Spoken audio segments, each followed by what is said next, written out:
अब कार्तिक का चूँकि महीना चल रहा है, तो कार्तिक महात्म्य में हमने अभी तक ये सुना कि पिछले अध्याय यानी अध्याय संख्या 25 में सत्यभामा ने भगवान से प्रश्न किया था।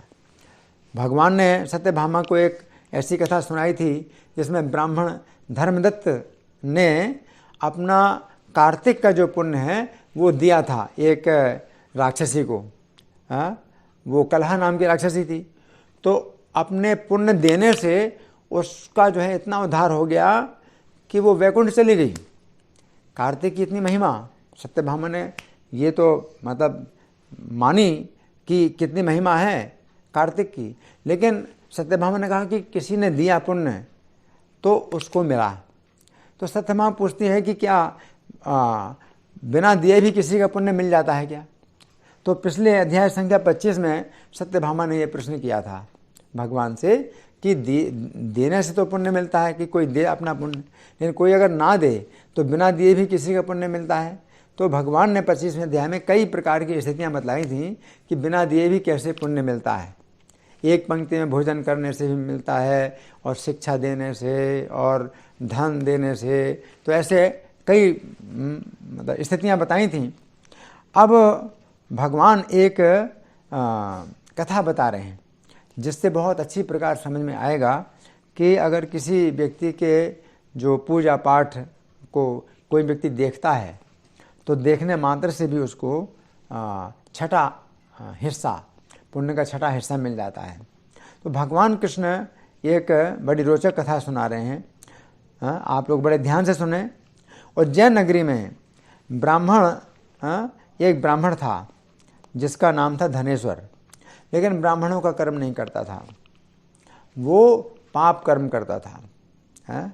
वो नाम मात्र का ब्राह्मण था, दुष्ट बुद्धि वाला था, पाप कर्म करने वाला था और ब्राह्मण कर्म से रहित था।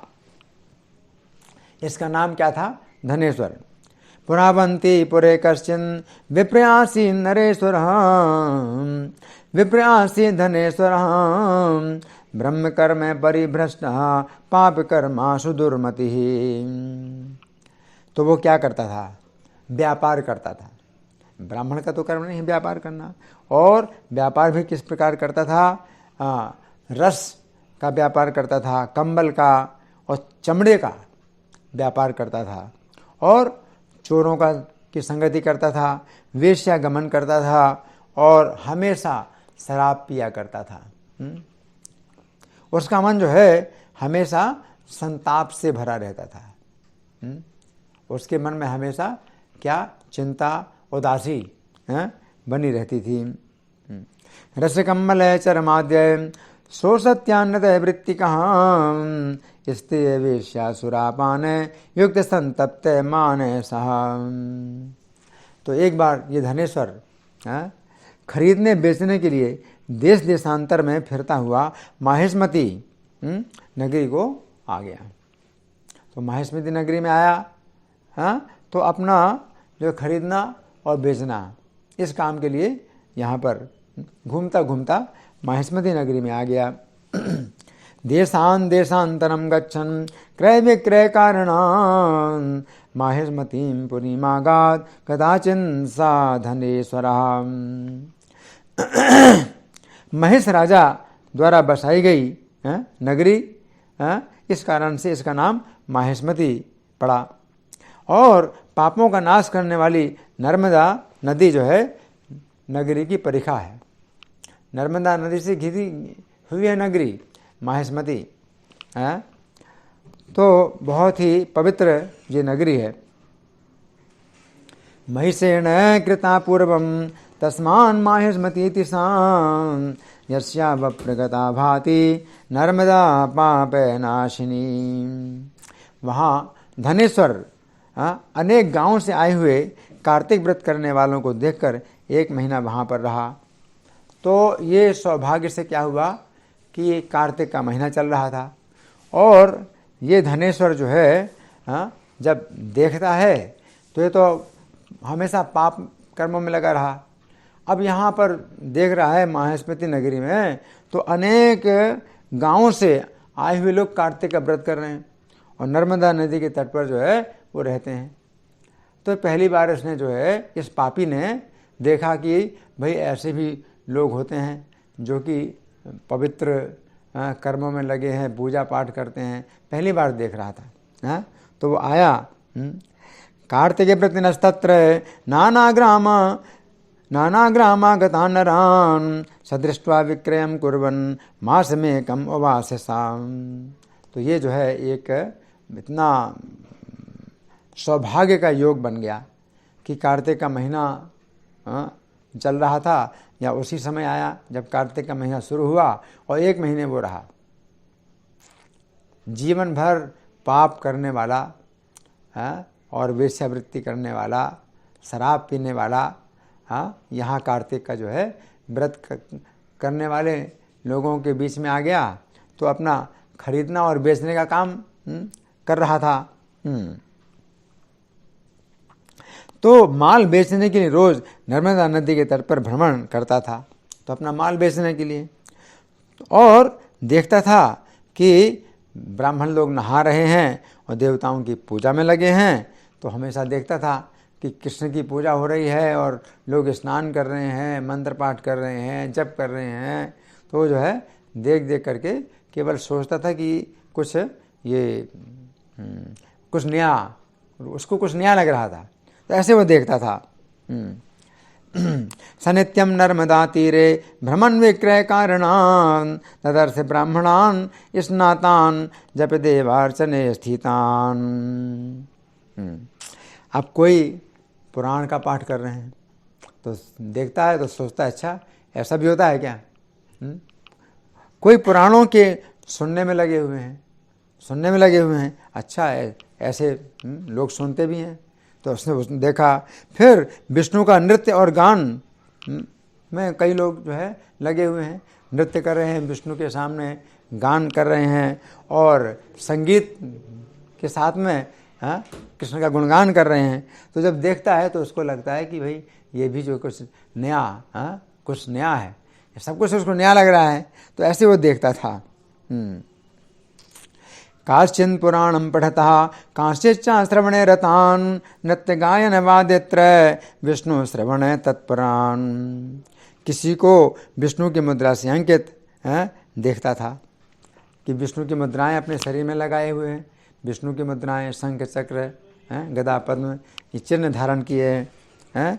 और कुछ लोग हैं तुलसी की माला धारण किए हैं।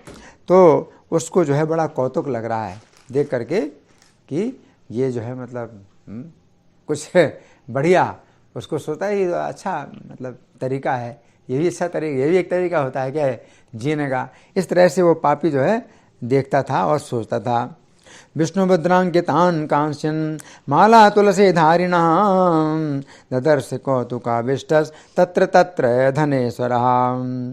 नित्य भ्रमण करते हुए, अब कार्तिक का पूरा महीना क्या करता था, वो घूमता रहता था, कुछ नहीं करता था, घूमता रहता था, स्नान भी नहीं करता था। लेकिन देखता था लोग स्नान कर रहे हैं तो उसका पुण्य मिल रहा है उसको। तो कितना पुण्य मिल रहा है उसको पता नहीं था, उसको कितना पुण्य मिल रहा है देखने मात्र से। तो जिनका भी वो सत्कर्म देख रहा है और कौतुक उसको हो रहा है तो उसमें उसको 16% यानी छठा अंश 16% उसको पुण्य मिल रहा है। तो पूरे कार्तिक में वो जो है उसको पुण्य मिल रहा था, उसको कुछ पता नहीं चल रहा है। वो अपना खरीदने और बेचने के काम में लगा हुआ है, घूमता रहता था केवल। तो इस प्रकार से नित्य भ्रमण करते हुए धनेश्वर को वैष्णवों के दर्शन होते थे, वैष्णवों का स्पर्श भी हो जाता था और वैष्णवों के साथ बातचीत होती थी, तो विष्णु के नाम का स्मरण भी उसको होने लगा। तो ये जो है ऐसी भी एक कथा है। नित्यं परिभ्रमण तत्र दर्शन स्पर्श भाषणान् वैष्णवानां तथा विष्णोर नाम संस्मरणं लभन। 1 महीना रहा, वो अपने व्यापार के काम से आया था। 1 महीना रहा और कार्तिक की उद्यापन विधि और भक्ति सहित हरि का जागरण भी देखा उसने। हरि का जागरण मतलब मंगल आरती का जो प्रोग्राम है वो भी उसने देखा। एवं मासम स्थिता सोत है कार्तिकोद्यापने विधिम क्रियमाणम दर्शासो भक्त्या जागरणम हरे। तब पौर्णमासी, अब कार्तिक पूर्णिमा, तो ब्राह्मण और गऊ का पूजन भी देखा कि भाई ब्राह्मणों का और गऊ का पूजन भी होता है। और व्रत करने वाले पुरुषों की दक्षिणा को भी देखा कि कैसे दक्षिणा देते हैं और फिर भोजन भी कराते हैं ब्राह्मणों को। तो कार्तिक की पूर्णिमा को मतलब ये सब उसने कार्य देखे। एवं मासम स्थिता सोत है कार्तिकोद्यापने विधिम क्रियमाणम ददर्शासो भक्त्या जागरणम हरे। क्रियमाणम ददर्शासो भक्त्या जागरणम हरे। पौर्णमास्यां ततो पश्यन् विप्रगो पूजनादिकं दक्षिणा भोजनाद्यं च दीयमानं व्रतस्थितः। अब सूर्यास्त हो गया। अब कार्तिकी पूर्णिमा, पूरा कार्तिक का महीना हो गया और सूर्यास्त भी हो गया। और उस समय उसने दीपदान की विधि भी देखी कि दीपदान करते हैं लोग, कार्तिक में दीपदान करते हैं। तो उसने कुछ नहीं किया, केवल देखता था तो लगता था कि भाई ये भी एक तरीका है, ऐसे देख रहा है। ततोर्कास्तमये चैव दीपोत्सव विधिम तदा क्रियमाणम दर्शासो प्रीत्यर्थम त्रिपुरेद्युषः। तो इस प्रकार से वो जब कर रहा था तो पूजा हमेशा देखता था। तो ये जो धनेश्वर भ्रमण करते करते उस समय काले सांप ने काट लिया। अब कार्तिक का पूरा महीना इसने भ्रमण किया और सबकी पूजा और ये सब दान और ये सब दीपदान और पाठ और श्रवण कीर्तन सब देखा उसने। अब सूर्यास्त के बाद काले सांप ने काट लिया। काले सांप ने काट लिया और व्याकुल होकर के गिर गया। तथा पूजादिकं पश्यन् बभ्राम साधनेश्वरः तावन् कृष्णाहिना दष्टो बिहवला सा पपातः। इसे गिरा हुआ देख करके कृपा युक्त हो बहुत से वैष्णवों ने घेर लिया। गिर गया तो सब वैष्णवों ने घेर लिया। उस समय तुलसी युक्त जल उसके मुंह में डाला।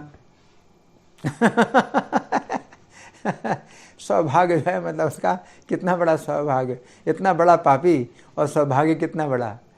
तो उसके मुंह में तुलसी जल डाल दिया। जनास्तम पतितम वीक्षय परिबभ्रुः कृपान्वितां तुलसी मिश्रितम तोयम तन्मुखे शिशुस्तदा। अब वहाँ कोई डॉक्टर वगैरह तो होता नहीं था, हैं, तो तुलसी जल डाल दिया। कुछ क्षण बाद उसका शरीर छूट गया। कुछ क्षण बाद उसका शरीर छूट गया और यम के दूत उसे बांधकर कोड़ों से मारते हुए संयमनी नाम की यमपुरी को ले गए। अब यमराज के, क्योंकि यमराज के खाते में वो आया नहीं उसका पुण्य। चित्रगुप्त के जो मुनीम हैं और जो दूत आते हैं तो वो देख करके जो लिखवाते हैं पाप और पुण्य, तो पाप पुण्य जो है उसका तो जितना था पाप ही पाप लिखवाया, लेकिन ये जो देख करके उसको जो पुण्य मिला तो वो लिखा नहीं। चित्रगुप्त के मुनिमों ने लिखा ही नहीं। और जो देखने वाले थे दूत, तो वो जो है देख करके बताते थे, तो उसके पाप ही पाप बताते थे, उसका पुण्य तो बताया नहीं। तो उसके खाते में ये सब पुण्य नहीं लिखा गया। तो यमदूत जो है बांध करके उसको यमपुरी ले गए। अतरे हम परित्यक्तम तम बद्ध्वा यम किंकरां ताड़यन्ता कसाघातेर निन्यो संयमनीं रुषां। और चित्रगुप्त ने इसे देखा, यमराज के सामने खड़ा किया गया। चित्रगुप्त ने उसे देख करके बालकपन से जो दुष्कर्म किए थे उस समय उन सबको यमराज से सुनाया। कि पापी से पूछा नहीं जाता है कि वो अपनी सफाई दे, उसको खड़ा किया जाता है और चित्रगुप्त जो बताएंगे वही यमराज सुनेंगे, है ना। उसके अनुसार उसको दंड देंगे या पुरस्कार देंगे। तो ये चित्रगुप्त ने जो है यमराज को बताया। चित्रगुप्तस्तु तम दृष्ट्वा यमाया वेदयत्तदाम आबालत्वात् तेन पुरा कर्मयन् दुष्कृतम कृतम। तो चित्रगुप्त ने जो है उसके सब कर्म बताए। तो यहाँ पर हम विश्राम कर रहे हैं इस कथा में, लेकिन यह समझने वाली बात यह है कि भगवान के नज़रों में अगर किसी का पुण्य आ गया है तो वो फिर यम यातना उसको जो है नहीं मिलेगी। और यमराज को जो है यमराज को नहीं बताया गया कि उसको क्या, उसका कितना पुण्य है जो कि सूक्ष्म रूप में उसको प्राप्त हुआ है। तो यमराज ने तो उसको यातना दी, लेकिन उसको यातना नहीं मिल रही, उसको यातना नहीं मिल रही। तो यमराज भी जो है बहुत चकित हो जाएंगे, चिंतित हो जाएंगे। तो ये सब जो बातें हैं ये भगवान कृष्ण सत्यभामा को बतला रहे हैं। तो इसमें बड़ी सूक्ष्म बातें हैं, बड़ी गहराई की बातें हैं कि किसी का पुण्य इस प्रकार से भी होता है जो कि चित्रगुप्त के खाते में नहीं आता है, लेकिन तो भी अब वो जो है उसको यम यातना भोगनी नहीं पड़ेगी, है ना। तो ये संसर्ग के द्वारा मतलब किसी व्यक्ति को पाप भी प्राप्त होता है और पुण्य भी प्राप्त होता है। तो वो छठा अंश जो है वो हर कर्म का ले रहा था, और वो कार्तिक के महीने में सब लोग वैष्णव लोग जो थे वो कर रहे थे। तो जो पूजा कर रहे हैं, दान कर रहे हैं और गुणगान कर रहे हैं, भगवान का नृत्य कर रहे हैं, तो वो सब जो है उसको प्राप्त हुआ, तो उसका बहुत पुण्य हुआ है। धन्यवाद। हरे कृष्णा।